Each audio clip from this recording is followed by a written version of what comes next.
Hi and welcome to the Geek Legion of Doom. This is a sci-fi movie review and we have a look at the original Mad Max, starring of course Mel Gibson. So Chris here will give us a very brief summary about what the actual plot is.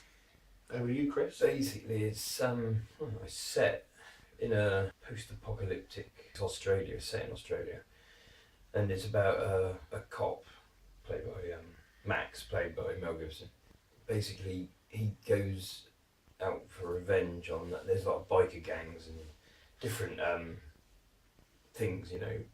Basically the whole world's gone to hell and there's no law really, there's no, you know, there's anarchy everywhere, and he gets forced into sort of taking revenge when his wife and son will get murdered by this biker gang, and then he just goes off the rails basically, hence Mad Max.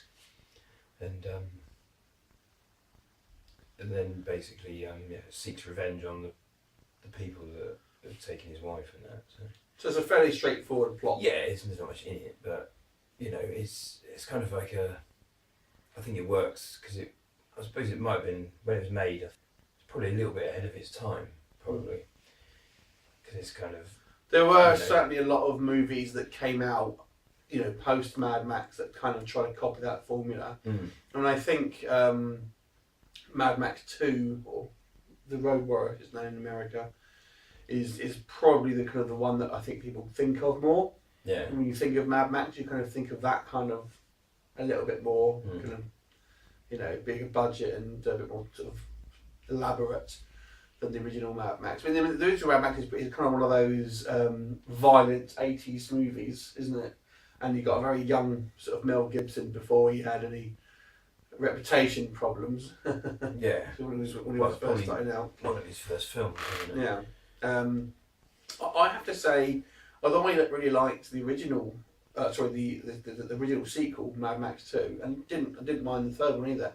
I was actually less keen on the first Mad Max. It's not a bad film, but I think it's just a little bit too simple. I personally, I don't think there's a lot to it. Because you got two versions as well, haven't you? You got the Australian original version where they all speak Australian, and they redubbed it for the American audience, and apparently for the American audience they didn't get it, so they never. I think it bombed in America.